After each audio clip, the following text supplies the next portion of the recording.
Fala pessoal, sejam todos bem-vindos. Vamos fazer a correção aqui da prova do Banrisul, tá? Ela aconteceu ontem. Eu já dei uma olhada aqui na parte de atualidades, conhecimentos bancários, e eu quero passar aqui para vocês todos os detalhes que nós podemos tirar dessa prova e que vai ajudar a galera que vai fazer a próxima prova aí do Banco do Brasil, tá? E também para quem acabou de fazer a prova, obviamente, do Banrisul, para o pessoal conseguir verificar se tem algum erro de gabarito, né, se vai conseguir entrar com recurso em alguma questão. Vamos lá então. Pessoal, só para você entender, o que está aí na tela para vocês agora é a prova do gabarito 1, só que as provas, né, por exemplo, gabarito 2, gabarito 3, 4 e 5, a única coisa que muda é a ordem das questões. Quer ver? Eu vou mostrar aqui para vocês, vocês vão entender. Então, estou no gabarito 1, eu vou descer aqui até a parte de atualidades. Tá, deixa eu descer aqui, porque a gente já começa respondendo atualidades, cadê? Aqui, atualidades do mercado financeiro, questão número 21. E aí vou pegar aqui no gabarito 2 só para mostrar para vocês, tá? Porque daí quem tiver o gabarito 2, 3, 4 e 5, é só ver que vai ter uma outra diferencinha ali, mas aí você faz de acordo com a questão que eu estou corrigindo, tá? Então vamos lá, ó, no gabarito 1, ó, durante as crises financeiras agudas por causa de enorme incerteza futura. Aí no gabarito 2, a mesma coisa também na número 21, o que muda é a ordem aqui das respostas, né? Então aqui a letra A é rentabilidade, aqui a letra B é liquidez, enquanto que lá, ó, aqui começa pela liquidez, depois competitividade. Então fica atento quanto a isso, tá? E muitas vezes a própria ordem dos números aqui das questões estão diferentes nas outras provas. Mas obviamente, para eu não ficar fazendo muita confusão, eu vou pegar aqui o gabarito 1, vou corrigir, aí você vê de acordo com essa questão, de acordo com o seu gabarito certinho, beleza? Então sempre eu vou falar, resposta dessa aqui, vamos supor, liquidez. Ok, você vai lá e procura liquidez na sua. Bora começar então, pessoal. De antemão, né, já falo um pouquinho aqui que é uma prova assim que ela foi mediana, né? Mediana em qual sentido? Teve várias questões ali de conhecimentos bancários que exigiam da pessoa ela ter um raciocínio um pouco assim mais aprofundado, né? Eu não falaria que ela foi extremamente difícil, não falaria isso, falaria uma prova mediana, tá? A CES Gran Rio, ela dificultou mais do que foi, por exemplo, a prova do Banco do Brasil 2021. Para mim, naquela época, ela foi uma prova bem mais tranquila. Essa daqui agora do Banrisul foi difícil, então assim, é difícil que eu tô dizendo mediana, então assim, na próxima prova, a do Banco do Brasil, galera, ó, fica esperto. É estudar, é aprender mesmo, né? Não adianta vir aqui, igual eu vejo pessoal, a maioria das pessoas vem falar comigo, o pessoal fala assim, William, eu estudei muito sistema financeiro, não caiu nada de sistema financeiro, caiu outras coisas. Pessoal, não é só sistema financeiro que cai na sua prova, não é, esquece isso daí, não sei de onde que às vezes a pessoa ela pega e pensa que é só isso. Ah, eu só vou estudar Banco Central, CMN. Pessoal, isso é básico do básico do básico, isso você tem que saber. Tá? Mas ó, você vai ver. Vamos corrigir aqui para parar de enrolação. Bora lá. Questão 21. Durante as crises financeiras agudas, por causa da enorme incerteza futura, os agentes econômicos brasileiros ou estrangeiros com aplicações em ativos reais ou financeiros expressos em reais brasileiros tendem a entesourar moeda local ou a fazer operações de compra de dólares americanos nos mercados de câmbio no Brasil. Então, o que você começa a fazer nesse tipo de questão? Primeiro ponto que você tem, aqui está falando que é durante as crises. Crises geralmente tem um risco elevado e tem uma incerteza elevada. Beleza? Então, você tem um risco e uma incerteza elevada. Ok. O que essas pessoas começam a fazer? Elas começam a entesourar em moeda local ou fazer operações de compra de dólares, né? Olha lá, com aplicações em ativos reais ou financeiros, expressos em reais, tendem a guardar esse dinheiro. Ok, dentre as diversas funções da moeda, o principal fator explicativo do entesouramento de moeda local ou estrangeira em períodos de crise e incerteza é a busca de. Se você para de consumir e você passa a guardar o seu dinheiro, por que você está fazendo isso? É porque você quer ter rentabilidade? Aí eu te pergunto, moeda te dá algum retorno? Você ter moeda guardada, ter dinheiro guardado lá na sua carteira, está te dando retorno? Você está investindo em alguma coisa? Não. Aqui está dizendo entesouramento, então você está guardando dinheiro. Então isso não te dá rentabilidade. Então essa daí, falsa. Isso te dá liquidez, ou seja, liquidez é o simples fato de você ter dinheiro. É você poder pegar aquele dinheiro para você consumir. Às vezes aconteceu alguma coisa, você precisa de imediato, você está com dinheiro nas mãos. Você tem a liquidez imediata. Isso daqui é o grande motivo pelo qual as pessoas em momento de risco e incerteza, elas buscam guardar dinheiro, muitas vezes compra dólares, porque é a moeda de liquidez global, aceita mundialmente. Tá bom? Financiamento não é porque você não vai estar guardando dinheiro, vai financiar o que ainda mais em crise, pessoal, não existe. Competitividade também não, e arbitragem também não. A arbitragem, ela significa o quê? Ela significa você tentar lucrar com distorções de preços no mercado. Então também não tem nada a ver com o que o enunciado passou aqui pra gente. Tá? Então a resposta dessa questão aqui é liquidez. Perfeito? Pessoal, estuda com essas questões aqui. Banca Sesgran Rio. Então presta muita atenção nessa correção. Isso aqui vai te ajudar nas próximas provas. Então aquela 21 ali, não vejo nenhuma chance de ocorrer questão de recurso. Tá? Aqui ele está tranquilo. Constitui serviço ou operação tipicamente digital, à exceção de... Então vamos lá, um pagamento instantâneo através do Pix. Ele é um serviço digital que você faz através do celular, através do computador?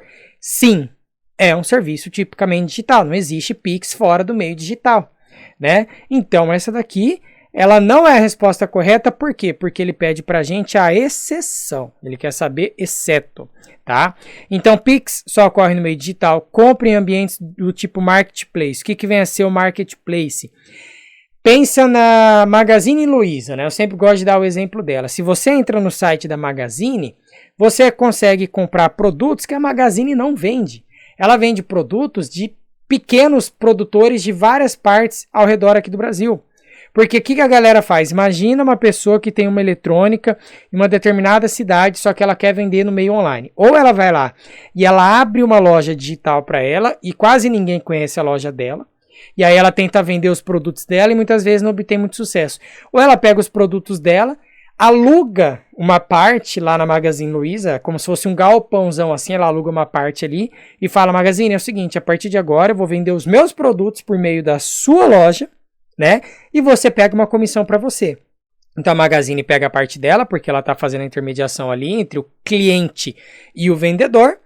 E no final das contas, o vendedor ele consegue ter mais visibilidade, porque agora ele está num site reconhecido, num site que as pessoas confiam. Então a pessoa, poxa, é vendido e entregue por tal pessoa, não é pela Magazine. Você pode reparar isso, né? Esse é o melhor exemplo que nós temos em Marketplace. Compras em ambientes Marketplace é algo que ocorre no meio digital? Tudo que eu falei aqui para vocês até agora foi digital, né? Então também não é essa a resposta. Compensar cheque administrativo. O que é a compensação de cheque? Eu chego lá no banco, deposito um cheque, depois o caixa vai lá, recolhe aquele cheque, ele passa o cheque ali na máquina de compensação e aí manda lá para o COMP, que é a Câmara de Compensação de Cheques. Então vai ver lá a imagem do cheque, se realmente bate com o número, vai ver questão de assinatura, ver se tem saldo em conta para fazer pagamento, etc, etc. Isso é uma operação tipicamente digital? Não, a pessoa foi lá com cheque físico, chegou, depositou e depois eu fiz a compensação.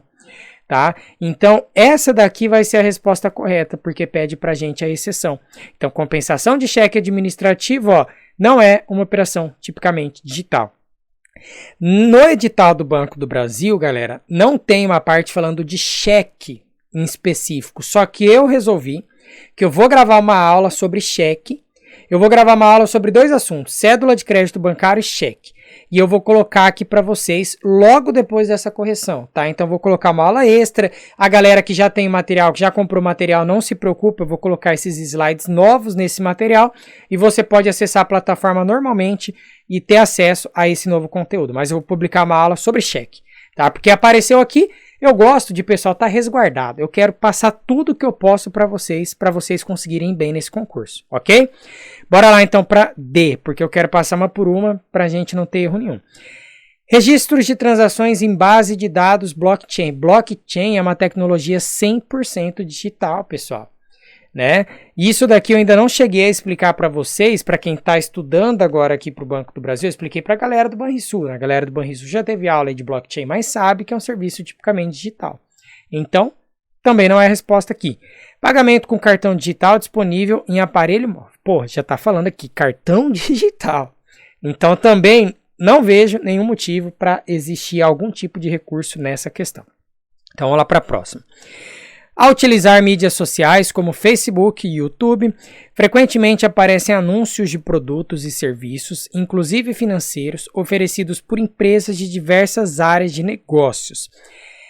Beleza, ó, isso daqui acontece direto, galera. Você está utilizando lá, tô aqui, ó, usando Instagram, Facebook, YouTube, começa a aparecer anúncio para você. Às vezes você tá lá, você pega e fala, queria comprar um sapato. Aí você pega o celular, aparece sapato, você fala loucura, isso é bruxaria, né? Mas isso não é bruxaria, isso se chama marketing digital. Vou explicar para vocês o que é, tá? Vamos lá. Aí nos novos modelos de negócios, a estratégia através da qual as empresas buscam promover marcas em ambientes online ou atrair clientes para seus produtos e serviços por meio da criação e manutenção de anúncios na internet é denominada marketplace. Não, acabei de explicar o que é um marketplace. Bitcoin é uma moeda, blockchain é uma tecnologia, né? Que o Bitcoin, por exemplo, utiliza essa tecnologia, então nada a ver, não tem nada a ver com o anúncio aqui. Fintech é simplesmente uma empresa financeira que envolve, junta finanças e tecnologia, também nada a ver. E aí sobra pra gente a marketing digital. Também não vejo questão de recurso nessa questão, mas vamos lá, vamos explicar o que é o marketing digital. Galera, a pessoa que trabalha com marketing digital, basicamente ela faz o seguinte, ela tenta atingir aquele usuário final por meio de anúncios que vão ser vinculados lá no Facebook, no Instagram, no YouTube, no Google. Sabe quando você pesquisa, por exemplo, Capriata no Google, digita Capriata no Google, vai aparecer lá talvez na primeira página do Google um anúncio meu. Né, você clica ali, eu pago por aquele clique, né? Quando você digita, por exemplo, o meu nome, é um anúncio muito assim específico. Então, o que eu pago é coisa mínima. Agora, por exemplo, se você pesquisa, né, digamos, curso CPA 20, não vai aparecer só eu, vai aparecer outros professores. E aí tem outros anúncios. Então, é como se fosse um leilão. A gente paga para a gente tentar aparecer no topo, para a gente tentar fazer com que você visualize, poxa, eu estou aqui, eu sou um professor, etc e tal. E outras empresas fazem isso. Né, pessoal que quer vender sapato, você digita lá sapato tal, vai aparecer lá para você um anúncio, né? E aí que forma que pode aparecer também para você no YouTube? Um vídeo que a pessoa coloca, né? Aparece um cardzinho ali no canto, ou então aparece no Facebook, o Facebook, Instagram, acho que é o que vocês mais têm contato, né? Porque a gente vê anúncios todo santo dia lá. Quem usa muito Instagram e Facebook sabe disso. Então toda hora aparece um anúncio. Né? Eu mesmo coloco anúncios lá, por quê? Porque daí você tenta atrair as pessoas para a sua área, beleza? Então, marketing digital é isso, galera. Bora lá. Essa aqui do Pix, eu nunca tinha falado, vou assumir mesmo aqui, nunca tinha falado sobre essa questão aqui para vocês, tá? Então, só se realmente a pessoa ela leu muito a fundo o Pix para encontrar esse tipo de informação aqui, mas eu dei uma pesquisada, também encontrei aqui para vocês, tá? Essa questão da estrutura flexível do Pix. Ó, Pix possui uma estrutura flexível aberta de participação a fim de garantir o acesso e o surgimento de participantes que ofertem serviços inovadores e diferenciados que atendam às necessidades dos usuários finais. A participação no Pix é obrigatória para as instituições financeiras e para as instituições de pagamentos autorizadas a funcionar pelo Banco Central que tenham uma quantidade de contas de clientes ativas acima de. Essa não tem muito o que explicar, você só tem que saber que é obrigatório para quem tem acima de 500 mil clientes ativos, contas ativas, beleza? Então isso daqui, pessoal, informação extra. Faz a anotação, tá? E guarda aí para você. Vamos lá para a próxima, então. Também não tem questão de entrar com recurso, porque é um valor exato, é aquilo, tá? Vamos lá para 25.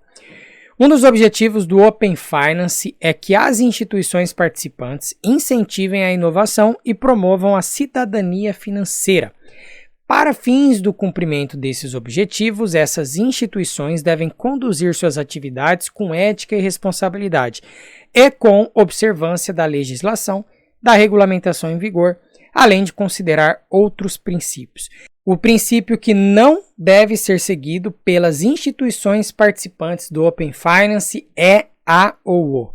Né? Então, ó, não deve ser seguido, pessoal. O que é o Open Finance? Que antes era chamado de Open Banking. O que mudou de uma coisa para outra? Porque o Open Banking, ele era a parte inicial, quando estava surgindo esse mercado onde você compartilha seus dados, onde você consegue mandar seus dados para um outro banco sem ter conta e com aquilo criar um relacionamento sem ter conta naquele banco. Só que agora o Finance é porque você consegue compartilhar todos os seus dados, incluindo as suas finanças, né, seus investimentos, você consegue compartilhar o que você quiser, beleza? Então, ó, o princípio que não deve ser seguido pelas instituições, transparência. Então não vai ter transparência, pessoal, não vai ter, eu não vou saber como é que meus dados estão sendo tratados, eu não sei para que banco que eu vou mandar, não tem transparência. Poxa, isso daqui está 100% errado. Né? Você tem que ter transparência. Só que ele quer aqui o que não deve ser seguido. Então esse aqui, ó, ele deve ser seguido. Por isso que você não marca a letra A.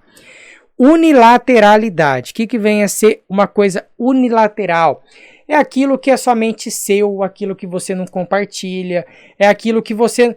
É aquilo que, se você fizer a comparação com o Open Finance, é totalmente oposto do que o Open Finance quer. O Open Finance, ele quer o quê?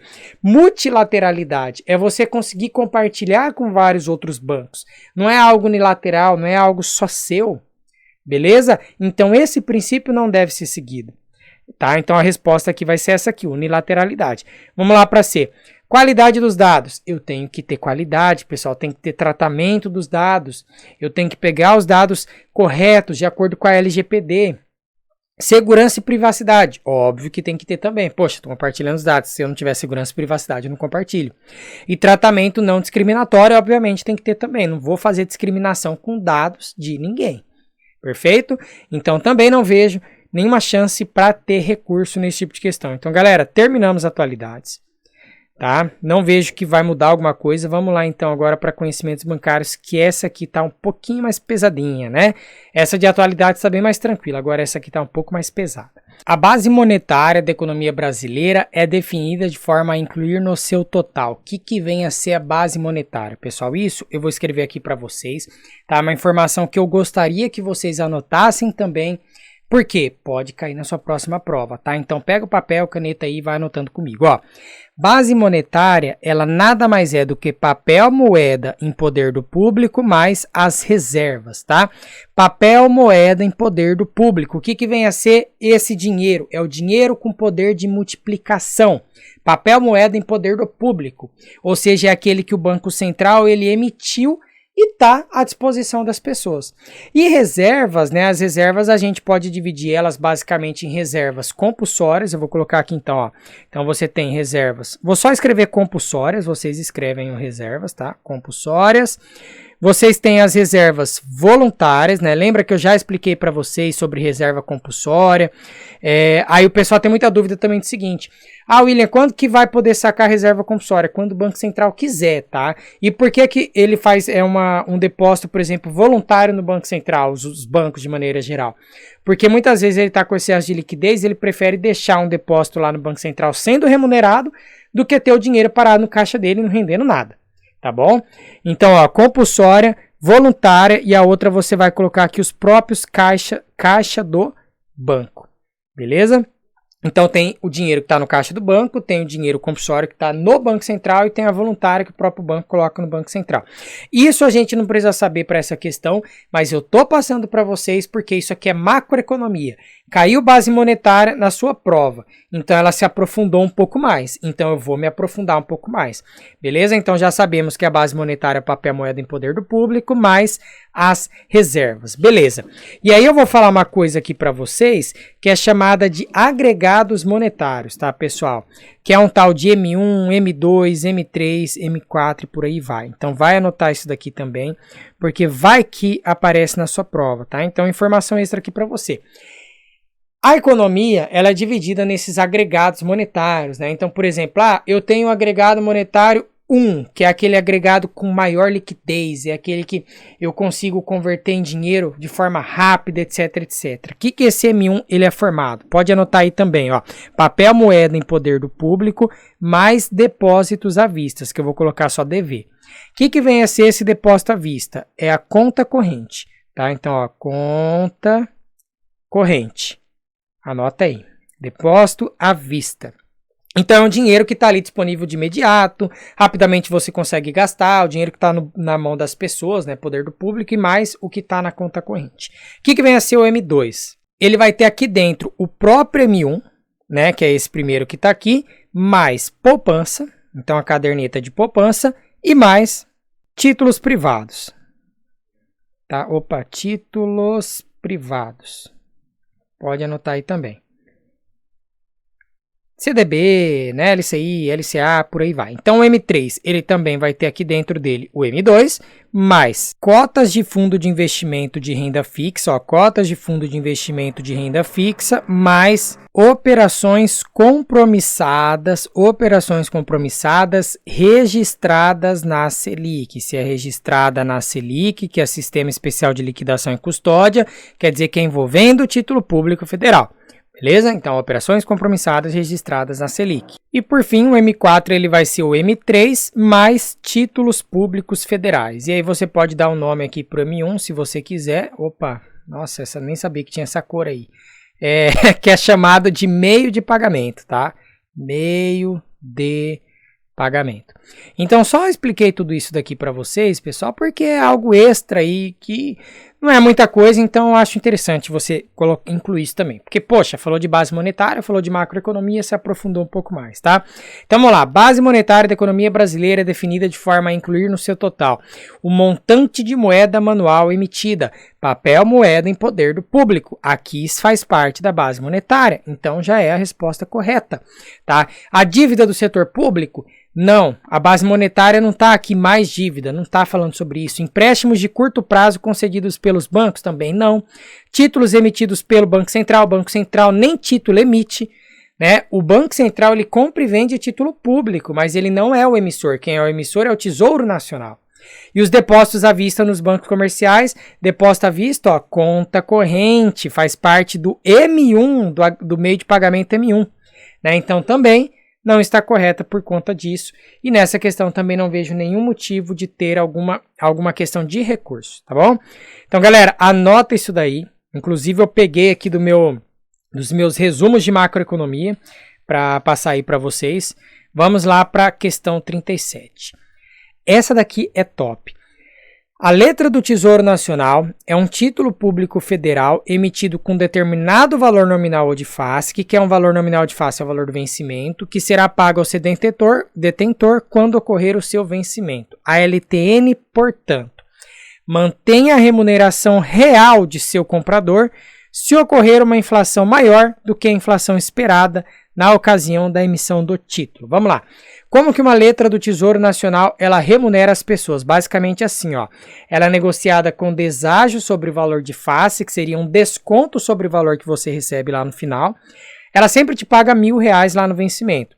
Então vamos dar um vencimento aqui para ela de 2 anos.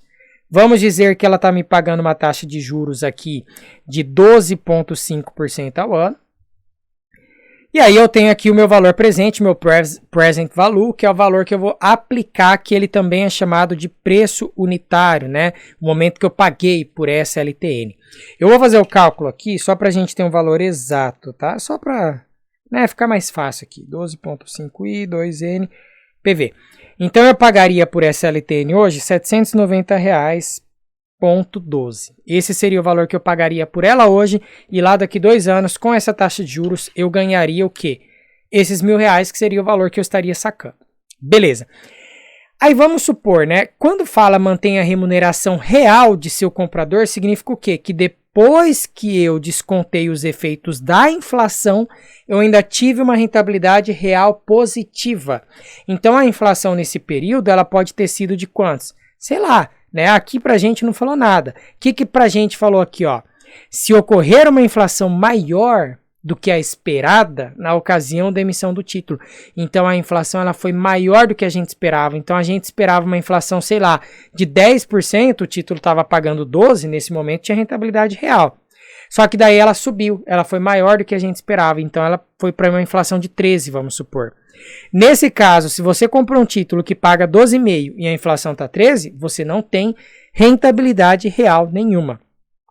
E detalhe, conforme a inflação vai subindo, Por acaso vai mudar sua rentabilidade? Não, sua rentabilidade ela é o quê? Pré-fixada. Essa é uma característica da letra do Tesouro Nacional, um título pré-fixado. Então faça sol ou faça chuva, você vai ganhar 12,5% ao ano. Então não tem como você manter sempre a sua remuneração real. Então essa aqui está falsa, beleza? Figura comumente no passivo dos bancos comerciais. Não, passivo do banco significa o quê? É a fonte da onde o banco capta o recurso dele. Banco capta recurso através de título público? Não, porque não é o banco que emite um título público. Quem emite o título público é o Tesouro Nacional. Então essa está falsa. Aumenta de valor no mercado secundário de títulos se houver uma queda da taxa de juros básica da economia. Pessoal, lembra que eu falei para vocês que não precisa efetuar cálculo nesse tipo de questão, mas eu vou fazer o cálculo aqui só para você entender o raciocínio. Mas toda vez que ocorre, né, uma alta na taxa de juros da economia e você tem um título pré-fixado, o preço unitário do seu título cai. Se ocorre uma queda na taxa de juros da economia e o seu título é pré-fixado, o preço unitário do seu título sobe. É justamente por isso que você compra produtos pré-fixados, que você já tem a rentabilidade ali absoluta, garantida, quando você acredita que a taxa de juros na economia vai cair. E você compra produtos pós-fixados quando você acredita que a taxa de juros na economia vai o quê? Subir, para você ganhar junto com aquela rentabilidade. Tá? Então, nesse caso, o que aconteceu aqui basicamente? Ó, vai aumentar de valor o preço dessa LTN no mercado secundário, que seria o mercado de bolsa de valores, onde você compra e vende também títulos lá, existe negociação secundária. Se houver uma queda na taxa de juros da economia, acabei de mostrar para vocês, ó, tem queda da taxa de juros, o preço aumenta. Ah, William, beleza, me prova, vou te provar então. Eu fiz o cálculo aqui para você, utilizando essa calculadora que é a HP12C, que ela, você não precisa saber dela, tá? Não vai usar ela é usada para quem vai fazer, por exemplo, certificação CEA. E aí eu coloquei aqui o 1000 como valor futuro, coloquei 2 prazos de anos aqui, né? E coloquei 12,5% ao ano e puxei o PV, deu esse valor de 790. Agora eu vou fazer o seguinte, eu vou usar uma taxa de juros de 5%, ou seja, uma taxa menor do que essa de 12,5%. Vamos ver o que acontece com o preço unitário. Vou colocar aqui, ó, 1000 FV, que é o valor futuro, 2N, que são 2 anos, 5I, que são 5%, e vou clicar no PV. Olha para quantos que foi o nosso preço unitário. Ele foi para 907. Então agora eu te provei através de um cálculo que quando os juros caem, o preço unitário sobe em produtos pré-fixados. Galera, não vai confundir. Isso não acontece em produto pós-fixado, que rende de acordo com o benchmark, tá bom? Então a C está correta. Né, é um título de longo prazo geral superior a 20 anos falso. Se você pesquisar no site do Tesouro Direto, você vai ver letra que vence em 2026. É inegociável no mercado secundário de títulos falso, tá bom? Então, continuando.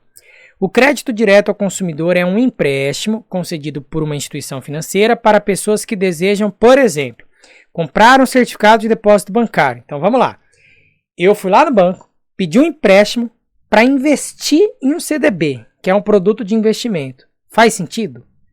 Eu vou pagar mais caro no empréstimo do que eu vou ganhar investindo no CDB. Primeiro, o banco não faria isso. Segundo, se fizesse e você fizesse isso, você seria doido, né? Para pagar um juros mais alto por uma coisa e receber um juros menor em outra. Então, não existe pegar CDC para comprar CDB, né? Para comprar produto bancário. Então, não. Comprar um veículo automotivo, CDC, crédito direto ao consumidor, ele serve para isso, para financiamento, por exemplo, de carro. É um dos exemplos. Essa daqui está correta. Vamos ver aqui as outras. Aplicar recurso em moeda estrangeira. Então, vou dar um empréstimo para a pessoa, para ela conseguir aplicar na variação do dólar, variação de euro e por aí vai. Não. Aumentar suas aplicações em título de renda variável. Então, eu vou aumentar minhas aplicações em ações, que é um título de renda variável. Não. Proteger recursos de variação cambial. O que tem a ver? O que o CDC, que é um empréstimo, protege você da variação, por exemplo, do dólar? Não existe nenhuma proteção, você não faz hedge nenhum pegando empréstimo. Tá? Então também não vejo motivos de nem essa e nem essa outra questão aqui atrás, a 37 e 38, de ocorrer mudança em gabarito, tá, galera? Bem tranquilas. Tranquilas que eu digo assim, direta, objetiva. Então, é isso aí a resposta. Vamos lá para 39. Essa daqui já tem que pensar mais, né? Ó, as pessoas físicas e jurídicas que, em última análise, formam o mercado de câmbio são os demandadores e os ofertadores de moeda estrangeira. Então vamos lá, ó. Vamos fazer já aqui o esqueminha antes de ler lá. Quem exporta, então aqui tem um exportador. Essa pessoa, ela faz o quê? Se você desenhou na hora da prova, você acertou, tenho certeza. Exportador, vende lá para o resto do mundo, vende lá para fora. Então, se ele vende lá para fora, quer dizer que ele faz o quê? Ele manda os produtos dele lá para o resto do mundo e o resto do mundo paga ele no quê? Na moeda internacional, que é o dólar. Então, esse exportador, ele tem dólares lá com ele, porque é o que ele recebe. Só que quando ele vai gastar o dinheiro aqui no Brasil, ele pode gastar em dólar? Não. A nossa moeda oficial não é o dólar, nossa moeda oficial é o real. Então, o que ele tem que fazer? Ele tem que buscar uma casa de câmbio, né? Ou ele faz a troca lá por meio dessa casa de câmbio aqui, e o Banco Central ele vai estar repondo esses dólares no mercado, por aí vai. Isso aqui não é coisa que eu preciso explicar agora, tá? Então, ele vai lá na casa de câmbio e faz o quê? Troca esses dólares por reais. Então, o exportador, ó, ele demanda, ele precisa de dólar? Não, ele oferta dólares, ele tem dólares disponível com ele. Ele é um ofertante de dólares.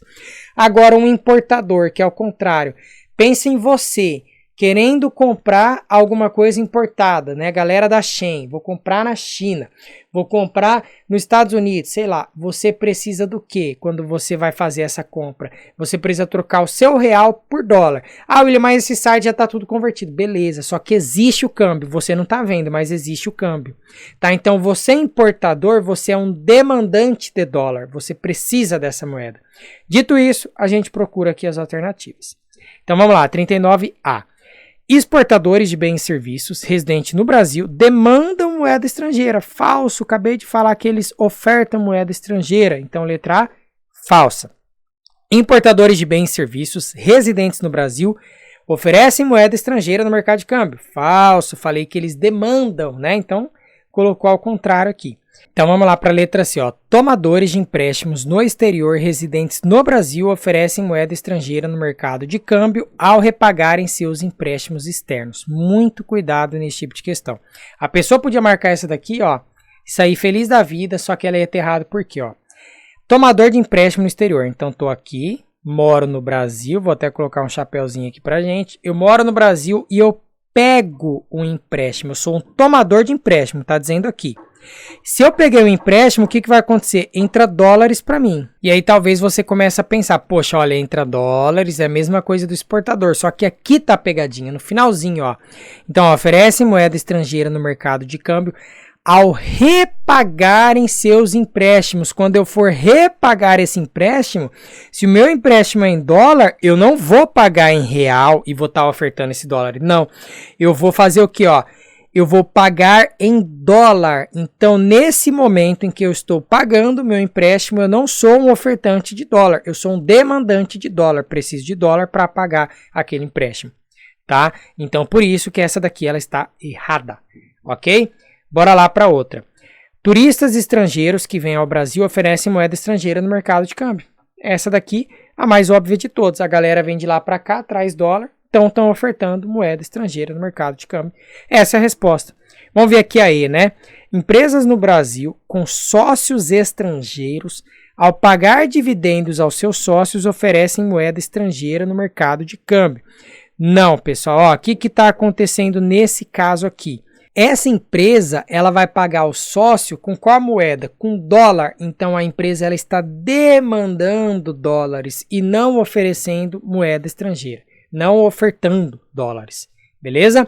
Então, assim, eu diria que todas as questões até o momento, essa daqui foi uma das mais complexas, porque realmente tem que pensar bastante, o mercado de câmbio é confuso, e essa da LTN também, tá bom? Beleza, então vamos lá para a nossa próxima. Essa daqui ela já vai ser um pouco mais tranquila, né?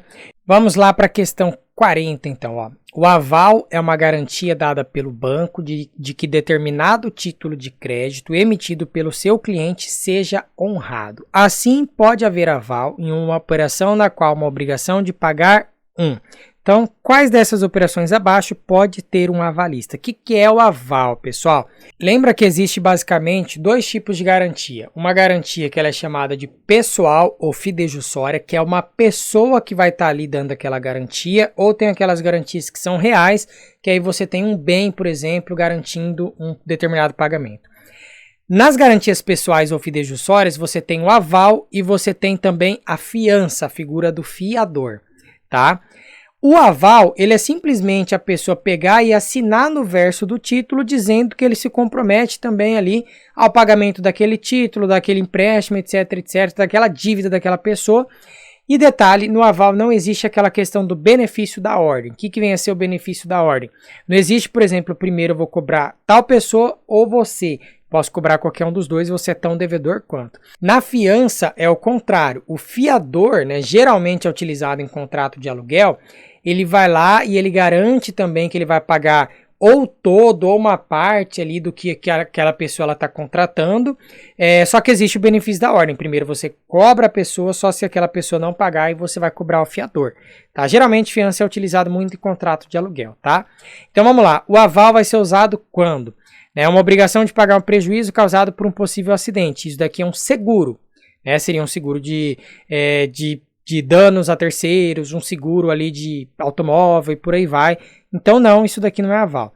Aluguel a ser pago mensalmente. Aluguel a ser pago mensalmente, acabei de falar para vocês, o principal deles é a fiança. Então, não. Empréstimo concedido por uma pessoa física. Então você pegou, recebeu um empréstimo de uma pessoa física, você deve à pessoa física. Então você nem deve o banco, você deve uma pessoa. O banco vai lá e dá um aval, ele dá uma... Não, também não, pessoal, essa daqui tá errada. Título da dívida pública estadual. Então, ó, você foi lá, pegou um empréstimo, você tem uma dívida pública. E aí a pessoa ela vai lá e chama alguém para ser o avalista dela. A pessoa assina naquele título dizendo que ela também se compromete a pagar aquele título. Então isso daqui é uma das operações na qual você pode ter obrigação de pagar e pode usar o aval como garantia. Beleza? Dívida trabalhista da empresa determinada pelos tribunais, essa daqui ela também não pode ser utilizada aqui no caso do aval. Só que essa letra E, só para você entender. Então vamos lá, vamos supor que você trabalhe numa empresa, essa empresa ela foi lá e ela fez uma determinada dívida e colocou você como avalista daquela dívida. E aí você é um funcionário da empresa e você fala, poxa, mas eu não quero ser avalista, mas a empresa não, vamos colocar você, né? Senão a gente vai te mandar embora. Pessoal, isso não pode ocorrer. Inclusive eu pesquisei um caso aqui que já ocorreu, ó, que o empregado foi colocado como avalista no caso da empresa, né? Então, ó, contrato de empréstimo feito por empresa, colocou o funcionário como avalista, tem natureza trabalhista e não civil, tal. Aí aqui tá explicando o que aconteceu nesse caso aqui, né? Isso daqui foi 2013. Deixa eu só fechar esse anúncio. O autor da ação, que atuava como gerente administrativo da empresa, Moliporex, teve em 2005, avalizar um contrato de cédula de crédito junto ao Banco Itaú sob ameaça de demissão em caso de recusa. Então a empresa devia, colocou o gerente como avalista no Banco Itaú. Ele aceitou. Né? Então, poxa, se eu não aceitar, vou ser demitido. Né? No ano seguinte, o economista se demitiu, teve garantida a exclusão da condição de avalista, mas depois ele foi perceber que ele tinha uma dívida de 83 mil junto ao Banco Itaú por conta daquele empréstimo feito em favor dessa empresa aqui. Né? Então, se vocês quiserem até dar uma lida, pesquisa por esse título aqui, ó, contrato com emprego como avalista é trabalhista, tá? Pesquisa por esse título aqui. Mas, de qualquer forma, o que acontece? O aval, ele não pode ser dado como garantia em uma dívida trabalhista da empresa determinada pelos tribunais.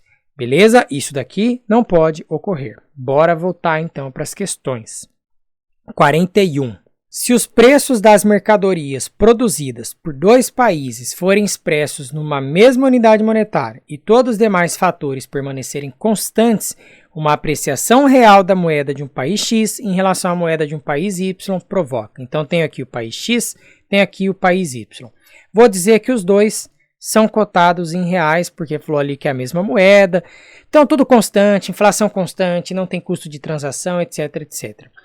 que está falando aqui? Ó, uma apreciação real da moeda de um país X. Então, essa moeda aconteceu o que com ela? Ela se valorizou. Quanto mais forte é uma moeda, mais favorece o que? A importação. Então, fica mais fácil esse país importar. Beleza? E se essa outra desvalorizou, né? A gente pressupõe, essa daqui ela vai ter uma facilidade maior para quê? Para exportação. Então, letra A. Encarecimento das mercadorias exportadas pelo país X ao país Y. Quer dizer que as mercadorias do país X ficaram mais caras para serem vendidas? Sim, esse país com uma moeda forte favorece ele comprar e não ele vender. Então significa que os produtos dele ficou mais caros se você fizer a comparação. Por quê? Porque no país Y a moeda desvalorizou. Se a moeda desvalorizou, esse pessoal vai ter que gastar mais moeda para conseguir fazer o quê? Comprar menos produtos do país X. Então, quer dizer que o produto dele ficou mais caro. Essa daqui já é a resposta correta. Tá? Então, assim, vamos ver aqui as outras para a gente ver se existe alguma questão que você pode entrar com recurso. Encarecimento das mercadorias exportadas pelo país Y. Falso. Moeda desvalorizou, fica mais barato os seus produtos. Preços idênticos, também falso, porque a gente acabou de ver aqui, se um desvaloriza e o outro valoriza, então já tem mudança de preço. Redução dos salários reais no país X. O que é o salário real? Salário, ele é designado pela letra W na economia e real aqui com P. Quer dizer que você descontou a inflação do salário. O salário real é aquilo que você ganha quando você desconta o efeito dos aumentos dos preços. Então, suponha que você ganhe 5 mil reais no ano. Não, no ano não, porra, muito pouco, né? Vamos supor que você ganha 50 mil reais no ano, só para facilitar a conta. E a inflação no ano foi de 10%.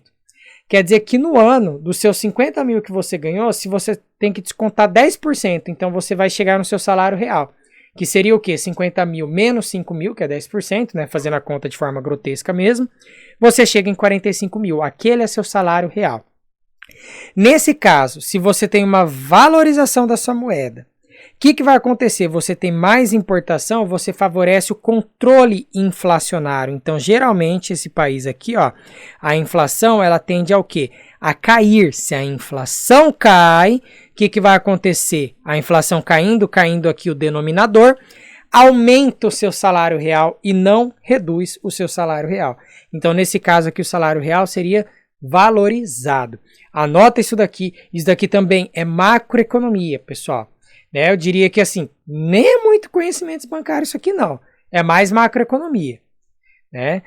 E aí, beleza, então não é essa daqui. E aumento dos lucros esperados no país X, não, porque eles vão vender menos, então na verdade o lucro vai reduzir, tá? E se você pensar nos lucros em relação ao empresário, também não, porque se o salário real das pessoas aumentar, os empresários vão ter mais gasto para pagar o salário, então os lucros de maneira geral na economia não vai subir, né? Ele vai cair, tá? Então, também não vejo recurso nesse tipo de questão. A gente conseguiu explicar todas. E essa prova adorou falar de câmbio, né, galera? Então, olha aí, câmbio de novo aqui pra gente. A pessoa que estudou muito câmbio deve ter ido bem, né? A pessoa que falou, acho que vai cair no máximo uma questão, esse trem é muito complicado, muito complexo, né? Com certeza teve dificuldade aqui. Então, a principal diferença entre a taxa de câmbio nominal e a taxa real é que a taxa de câmbio... Principal diferença. Taxa de câmbio nominal ainda está com os efeitos da inflação. Taxa de câmbio real descontou os efeitos da inflação. Essa é a principal diferença. Beleza? Então, letra A. É que a taxa de câmbio nominal determina a competitividade efetiva dos produtos exportados do país. Competitividade efetiva depende da taxa de câmbio real, tá? Então, vamos anotar aqui, taxa de câmbio real. Por quê? Porque quando você vai fazer a comparação entre 2 ou 3 economias que seja, você vai comparar também a inflação do seu país, porque o seu câmbio pode estar desvalorizado nominalmente, mas pode estar valorizado realmente. Então, o que determina a competitividade é o câmbio real, é quando você desconta os efeitos dos preços internos e dos preços externos, tá bom? Então, A está falsa por conta disso. Nominal determina a competitividade efetiva dos produtos? Também não. Nominal não determina a competitividade efetiva nem de exportado nem de importado. É a taxa de câmbio real. Real é determinada pela paridade real do poder de compra da moeda nacional em relação ao poder de compra da moeda estrangeira. Então, paridade entre as duas. Poder de compra. O que é poder de compra? É quando você desconta o efeito dos preços. Né? Quando a gente fala que você perde poder de compra quando a economia está inflacionária, é isso. Né? A inflação sobe, o preço sobe, seu poder de compra cai. Então é determinada pela paridade real do poder de compra, ou seja, descontei os efeitos da inflação. Foi isso que essa questão disse. Pressupondo que os preços dos bens produzidos nos dois países sejam expressos numa mesma unidade monetária. Perfeito, certíssima essa questão.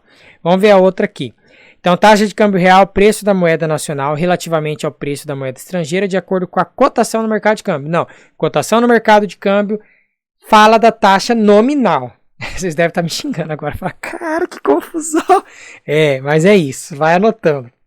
Pausa o vídeo, vai anotando, tá? É concurso, galera. Quer passar, quer ser funcionário público. Né? Vamos lá para aí. Real não afeta a competitividade. Falso. Acabei de falar para vocês que ela determina a competitividade. Tá acabando. Bora lá. Um gerente recém-contratado de uma instituição financeira coordena cerca de 20 funcionários que exercem a função de caixa, sendo auxiliado nessa tarefa por 2 subgerentes. Em determinado dia, um dos clientes adentra a agência bancária portando uma mala com expressiva soma de dinheiro em espécie para depósito. Dirigindo-se ao caixa disponível, postula a operação. Consoante a carta circular número 4001 de 29 de janeiro de 2020, o que essa carta circular fala?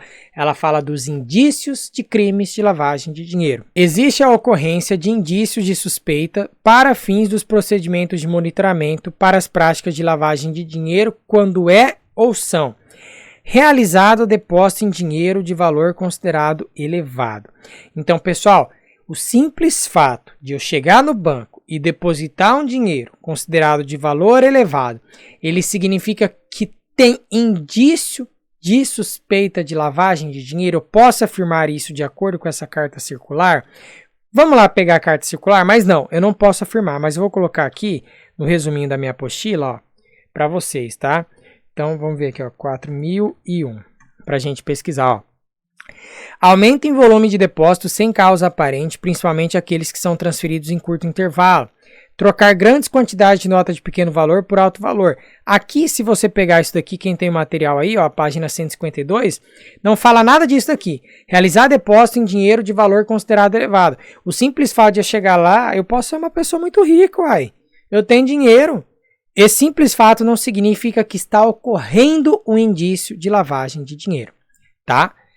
B. Efetuadas operações diversas de pequeno valor monetário. Essa questão aqui, ela dá margem para você interpretar de várias formas, né?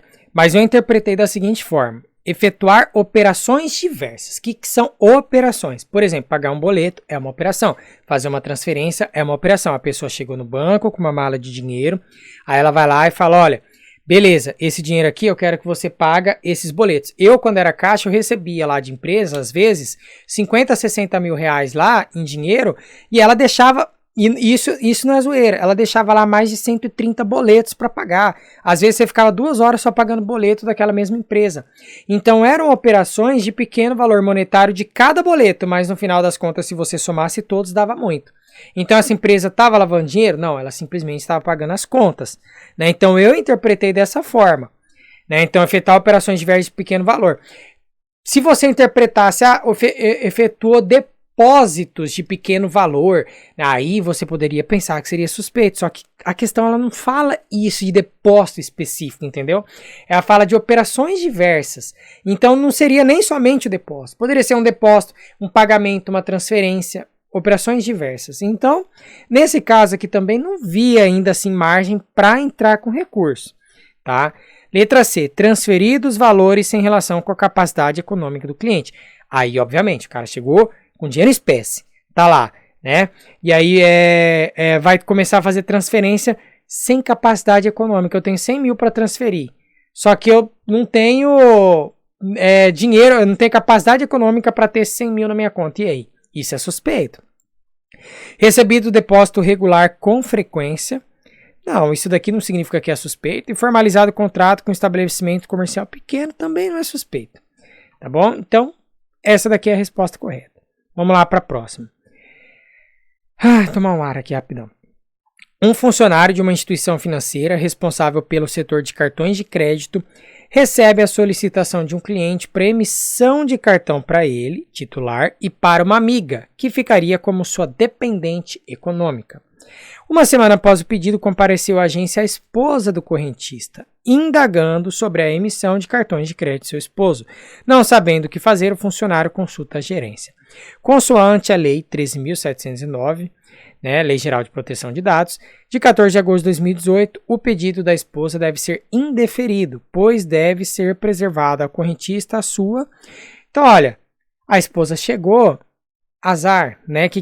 Isso acontecia muito no banco. A pessoa chegava lá e falava, mas é meu marido, mas é minha esposa. Pessoal, ainda assim é uma pessoa à parte, não é você. Eu não tenho como liberar a conta de uma pessoa para você ter acesso, por mais que ela seja seu marido, por mais que ela seja sua esposa, é a pessoa que tem que vir lá. Você tem procuração? Ah, tem procuração, então beleza, aí é outra história. Nesse caso não falou nada disso, então a esposa chegou lá, ela não vai conseguir fazer isso, por quê? Porque você respeita a privacidade da pessoa.